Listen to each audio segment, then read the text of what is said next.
By using the radiometric dating method, the archaeological team excavated 3 sites estimated to be around 600 years old. At the first location, they discovered a few copper wires and drew a conclusion. 60 years ago, this place already knew how to use copper-wired telephones. Here are the 3 English translation options based on context. They believe that 600 years ago, this place once had a level of prosperity. And at the final site, the archaeologists dug tirelessly but found nothing. They claimed that 600 years ago, this place already had wireless internet. Essentially, this is just an amusing anecdote, yet it holds particularly significant meaning in the field of archaeology. In this field, cultivation is also regarded as wireless network technology belonging to a forgotten branch of science. The art of forgetting is a concept that transcends civilizations from ancient to modern times. At the same time, it is also a confession of the hidden struggles within human existence. Just a few decades ago, wireless technology was still unfamiliar to us. Perhaps the conclusion about the third location would be a primitive and backward society, and not some expensive high-end wireless network. Thus, the archaeological judgment is made based on a comparison with contemporary scientific knowledge. Within the scope of archaeological understanding, crazy, humanity does not progress in a simple straight line from low to high. Since primitive times, humans have known to hunt and gather for survival. Gradually, humanity has developed and reached the pinnacle of civilization as we know it today. But nowadays, science is advancing more and more vigorously. Along with that are the latest archaeological discoveries. This suggests that there once existed ancient civilizations more advanced than ours. We will discuss 2 famous civilizations and the challenges they faced. To uncover an entire forgotten realm of science. The ancient legend of the city of Atlantis submerged beneath the ocean's depths. This is one of the most ancient legends that humanity has ever recorded. But now, we can assert with high confidence that Atlantis truly existed. Along with the precise location of this ancient city, 9600 BC marked the commencement of a massive construction project, grand in scale and still standing to this day. That temple is Begli Bear Temple, located in the city of Turkey. If we consider the time frame from an archaeological perspective, it emerged during the seal hunting era, even before the rise of cities or civilization. However, this is a large-scale project with countless giant stone circles. The weight of the stone door ranges from 40 to 60 tons. To succeed, it is essential to have modern technology, professional organizational skills, effective personnel management, and a well-planned strategic vision. None of it fits the picture of that era. According to Plato's account, the city of Atlantis possessed an advanced civilization and remarkably developed agriculture. Their ships sail all over the world. The ancient people of Atlantis were renowned for their noble hearts and exceptional talents. They constructed monumental structures and developed profound knowledge across all fields, became exceedingly prosperous and mighty. But then, change gradually seeped into society, making people selfish and greedy. They began to pursue and abuse power across the world. Plato emphasized that Atlantis could no longer maintain its prosperity based on moderation as it once had. The fallen curtain made Atlantis grow excessively arrogant. Then came a time when the universe brought everything crashing down. The Great Flood and earthquake submerged the entire city to the depths of the ocean. Humans must start over again, like children who have no memory of the past, according to Plato. Clearly, the tale of Atlantis serves as a warning to modern civilization.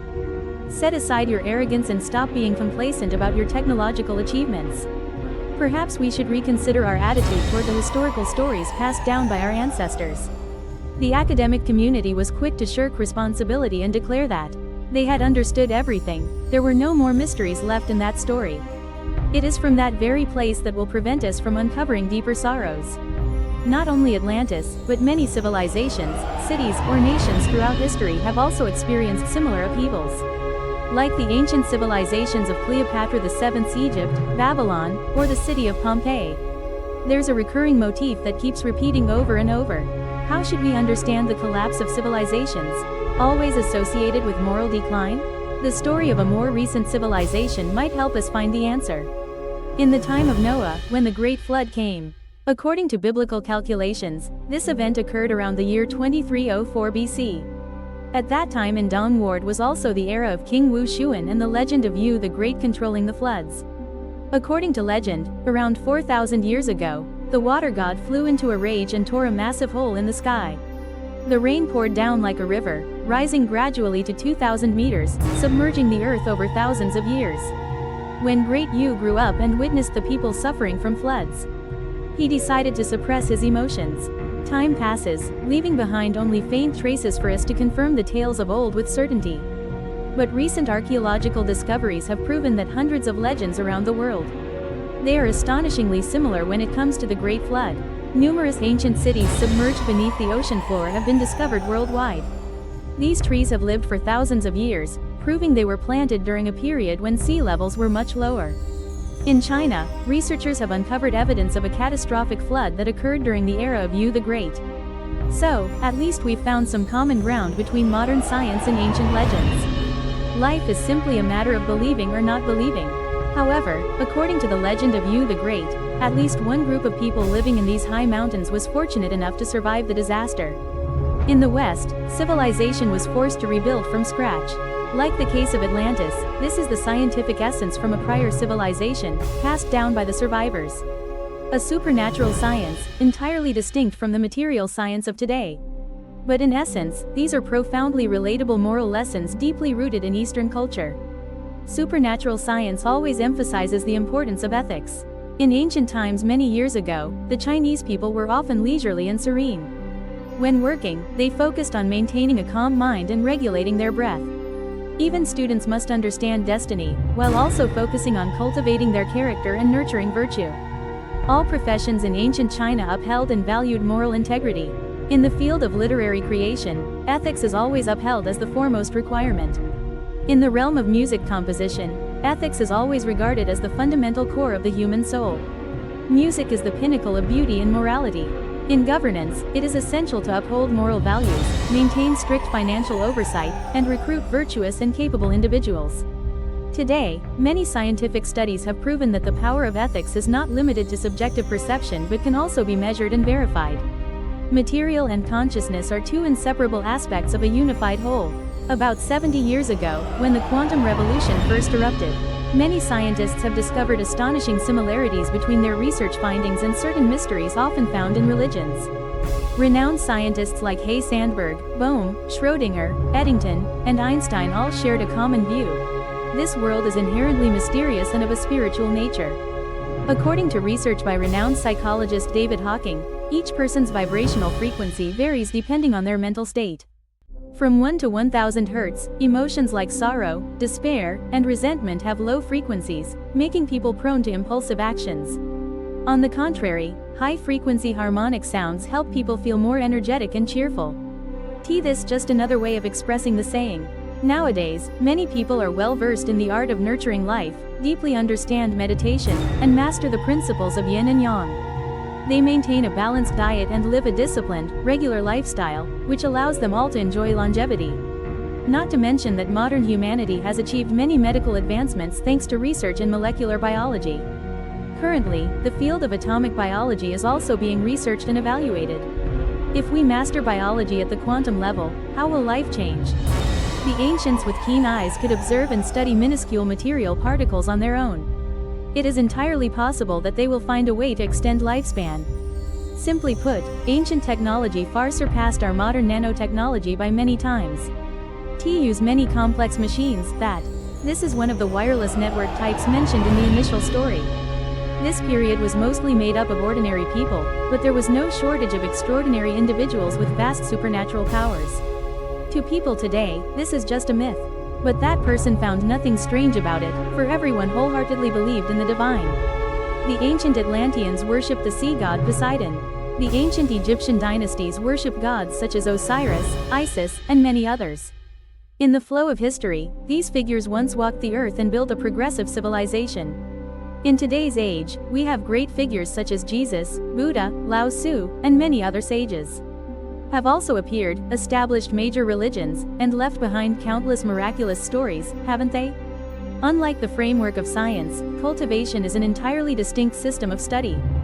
They do not rely on positivist materialism, but rather on self-validating science, exploring their own inner world. Focusing on the study of consciousness and spirit. Their method does not rely on repeating laboratory experiments over and over. They themselves must experience and refine themselves through that process. In today's complex and chaotic society, can people still cultivate their minds and nurture their character? People often think that practicing spirituality means entering a temple and leaving all worldly matters behind.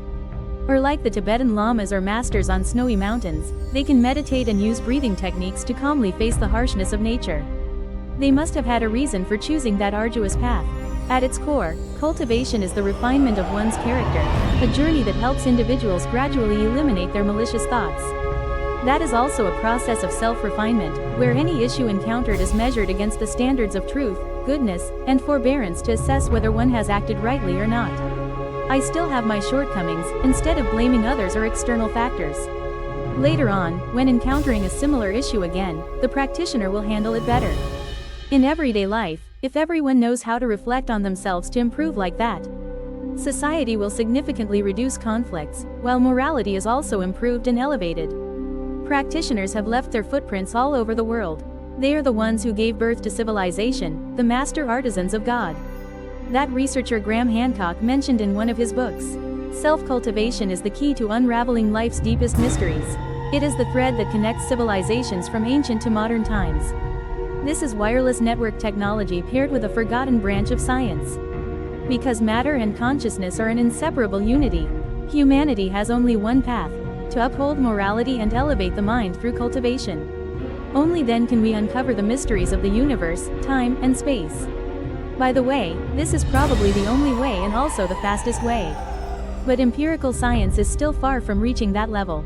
Actually, the more I write about ancient civilizations, we will feel an endless pang of sorrow.